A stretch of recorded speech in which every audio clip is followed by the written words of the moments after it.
In a small town nestled between rolling hills, there lived a young woman named Clara. Clara was bright and ambitious, with dreams that soared as high as the clouds above her. She had just graduated from college, armed with a degree in environmental science, and was eager to make her mark on the world. However, despite her academic achievements, there was one area where Clara felt utterly lost: financial literacy. Growing up, Clara's parents had always emphasized the importance of education, but they never spoke much about money. They had instilled in her values of hard work and integrity, but when it came to managing finances, it was as if they had forgotten to hand down the essential knowledge that could empower her to navigate the complexities of adulthood. It wasn't until she received her first paycheck from a part-time job that the reality of financial responsibility hit her like a ton of bricks. Clara stood in her kitchen, staring at the check in her hand, a mixture of excitement and anxiety swirling within her. She had never really thought about budgeting or saving. Her focus had always been on her studies, but now, with that check in her hand, she realized she needed to make choices. Should she splurge on a new pair of shoes she had been eyeing? Or should she save for her future? The questions loomed large, and she felt overwhelmed. Determined to take control of her finances, Clara turned to the internet for answers. She stumbled upon articles and videos about budgeting, saving, and investing. It was a whole new world that she had never explored. The first lesson she learned was about the importance of budgeting. She discovered that budgeting was not about restricting her freedom, but about giving her a clear picture of her financial situation. It was a tool that could help her prioritize her needs and wants. With newfound determination, Clara sat down with a notebook and began to outline her monthly income and expenses. She categorized her spending into essentials like rent, groceries, and utilities, and then identified discretionary spending, such as entertainment and dining out. As she calculated her expenses, she realized how much she had been spending on coffee runs and takeout meals. It was eye-opening, and she felt a sense of empowerment as she took control of her financial narrative. As the weeks passed, Clara continued to educate herself about financial literacy. She learned about the concept of saving and how it was crucial to build an emergency fund. She had always thought of saving as something only wealthy people did, but she realized that anyone could save, no matter their income. Clara set a goal to save at least 20% of her paycheck each month, no matter how small the amount. She opened a high-yield savings account, and every time she received her paycheck, she transferred that percentage into her savings. The first time she saw her savings account grow, she felt a rush of pride. It was a tangible representation of her efforts, and it motivated her to keep going. She began to understand the power of compound interest, the idea that her money could grow over time, and how saving now would pay off in the future. The more she learned, the more she wanted to share her knowledge with others. Clara decided to host a series of informal gatherings at her apartment, inviting her friends over to discuss financial literacy.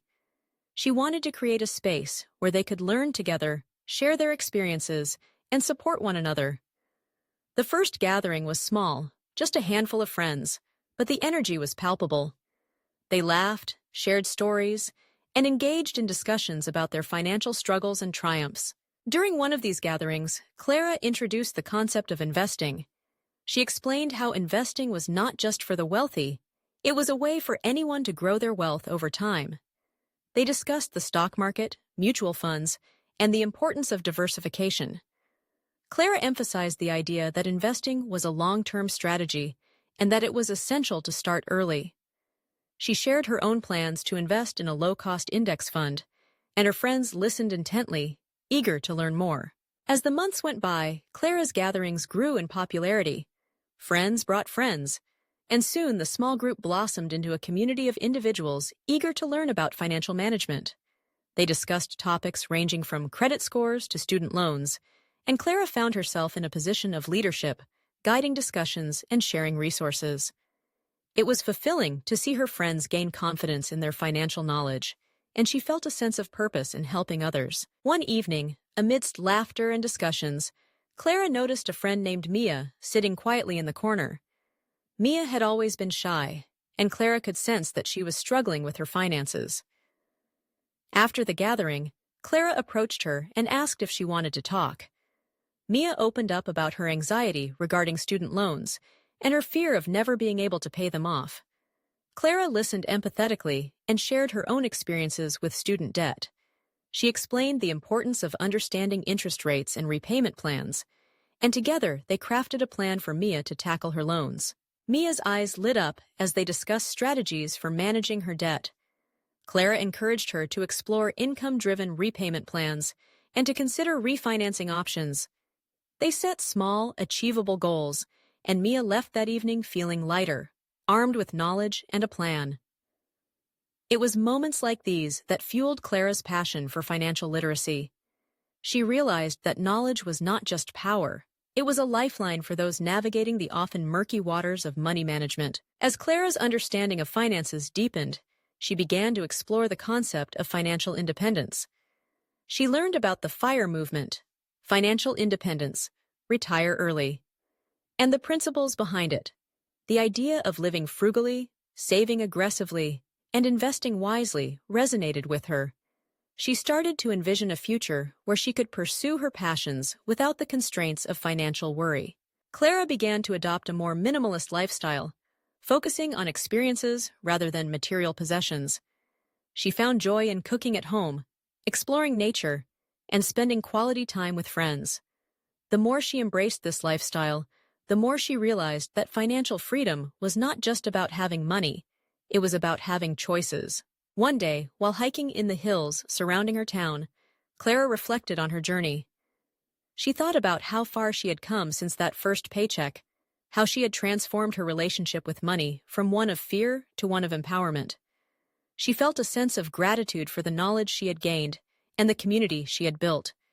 As she stood at the peak, overlooking the vast landscape, she realized that financial literacy was not just a personal journey.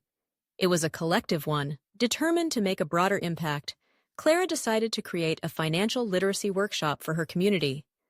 She envisioned a space where people of all backgrounds could come together to learn about money management. With the support of local businesses and organizations, she organized the workshop, inviting speakers from various financial fields to share their expertise. The day of the workshop arrived, and Clara was filled with excitement and nerves. The community center was buzzing with energy as attendees filtered in, eager to learn. Clara opened the workshop by sharing her own story, her struggles, and her triumphs. She encouraged everyone to take control of their financial futures, emphasizing that financial literacy was a skill that could be learned and improved upon. Throughout the day, participants engaged in hands-on activities, from creating budgets to discussing investment strategies. They shared their own stories, their fears, and their aspirations. It was a powerful reminder of the importance of community in the journey toward financial literacy. Clara watched as people connected, learned, and grew, and she felt a sense of fulfillment wash over her. As the workshop came to a close, Clara invited everyone to share one takeaway from the day. The responses were varied, but a common theme emerged: empowerment. People expressed a newfound confidence in their ability to manage their finances, and Clara felt a sense of pride in the impact they had collectively made. In the months that followed, Clara continued to host workshops and gatherings, fostering a culture of financial literacy in her community. She collaborated with local schools to introduce financial education into the curriculum, recognizing the importance of teaching young people about money management from an early age. Clara's passion for financial literacy became a driving force in her life, and she found purpose in helping others navigate their financial journeys. Reflecting on her own evolution, Clara realized that financial literacy was about more than just numbers and spreadsheets. It was about empowerment, community, and the ability to make informed choices. She had transformed her own relationship with money, and in doing so, she had inspired others to do the same. As Clara stood on the brink of a new chapter in her life, she felt a sense of excitement for the future. She had learned that financial literacy was not a destination, but a lifelong journey. With every step she took, she was not only shaping her own financial narrative, but also helping to create a ripple effect of knowledge and empowerment in her community. Clara's story is a testament to the importance of financial literacy in our lives. It reminds us that understanding money management is not just a skill for the privileged. It is essential for everyone. By prioritizing education, sharing knowledge, and fostering community, we can empower ourselves and others to take control of our financial futures, creating a world where financial literacy is the norm, not the exception. In the end, it is not just about the numbers. It is about the lives we touch and the dreams we help others achieve.